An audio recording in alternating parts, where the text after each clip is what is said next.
రెండో ఆశ్చర్యకార్యాన్ని మీకు వివరిస్తాను. అదే బంగ్లాలో జరిగింది ఏంటంటే, నేను నైట్ డ్యూటీ 5 సంవత్సరాలు కూడా ఆ బంగ్లాలో నైట్ డ్యూటీ చేసేవాడిని. ఆ బంగ్లా బయట చాలా విలువైనటువంటి రైల్వేకి సంబంధించిన సామానాలు ఉన్నాయి.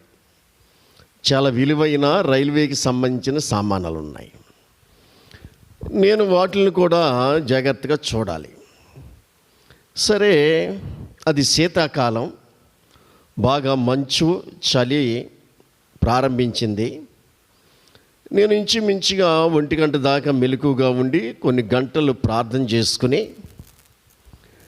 ఇక తెల్లవారుజాముని 3 గంటలకి నాకు అలాగ కునుకుపాటు పట్టింది.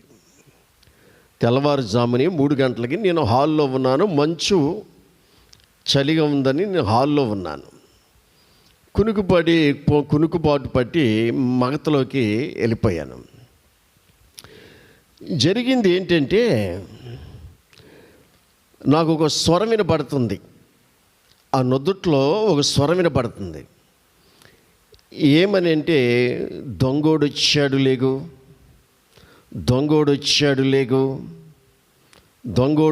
లేగని ఒక స్వరము నా నొద్దుట్లో వినపడుతుంది. సరే, ఏంటి స్వరం అని నేను సైలెంట్గా లెగిచి నేను పడుకున్న ఆ ట్రాలీ సీటు మీద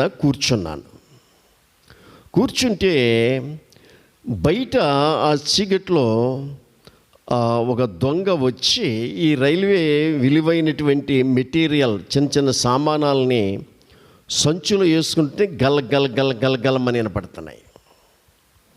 నేను లోనున్నాను. బయట దొంగోడు ఆ విలువైన సామానాలని సంచులోకి వేసుకుంటుంటే గలమని నాకు వినపడుతున్నాయి. ఓహో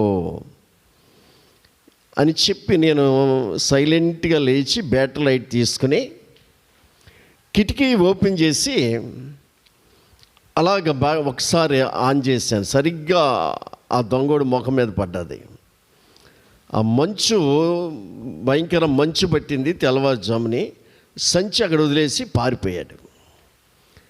నేను బయటకు వచ్చి చూస్తే ఆ సంచిలో సగం పైగా వేసుకున్నాడు. చాలా విలువైనటువంటి రైల్వే మెటీరియల్ సామాను. కానీ దేవుని స్వరము నిద్రపోతున్నటువంటి నన్ను ఆ స్వరముతో ప్రభువు లేపాడు. ప్రభువే కానీ ఆ స్వరమెట్టి నన్ను లేపకపోతే, ఆ దొంగోడు ఆ సామానాన్ని మెటీరియల్ తీసుకుని వెళ్ళిపోతే, ఉదయకాల సమయంలో మరి స్టాఫ్ వస్తారు, ఆఫీసర్లు వస్తారు, నా మీద యాక్షన్ తీసుకుందరు.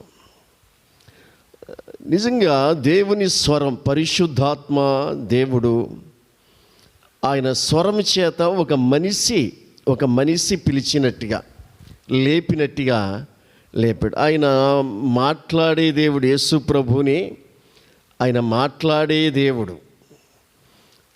ఆయన ఎన్ని విధాలుగా మాట్లాడుతాడు అంటే, స్వరమెట్టి స్నేహితుడితో మాట్లాడినట్టుగా మాట్లాడతాడు. ఆయన వాక్యం ద్వారా మాట్లాడతాడు. పరిశుద్ధ గ్రంథమైన బైబిల్లో వాక్యం ద్వారా మాట్లాడతాడు. మూడోది, ప్రవక్తల్లోని ప్రవచనం ద్వారా మాట్లాడతాడు. నాలుగోది, కళల ద్వారా మాట్లాడతాడు. ఐదోది, దర్శనం ద్వారా మాట్లాడతాడు. ఆరోది, మనల్ని ప్రేరేపించి, ఆయన ఆత్మచేత ప్రేరేపించి మాట్లాడతాడు.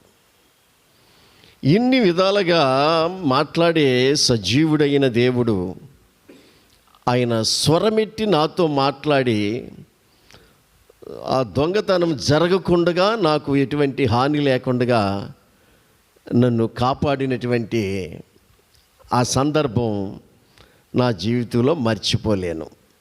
ఒక మనిషి లెగ్గొట్టినట్టుగా ఆయన స్వరమెట్టి నన్ను లెగ్గొట్టి, నా డ్యూటీలో ఎటువంటి ఆ దొంగతనం జరగకుండా, హాని జరగకుండా నన్ను కాపాడినటువంటి దేవుడు. ఆయన భక్తులందరితోనూ మాట్లాడుతూనే ఉంటాడు ప్రతిరోజు, ఈరోజు కూడాను. మనందరితో మాట్లాడే దేవుడు. అలాగా విధముగా నన్ను ఆ దొంగవాణి ద్వారా హాని లేకుండా ఈ ఆశ్చర్య కార్యాన్ని ఆయన జరిగించాడు.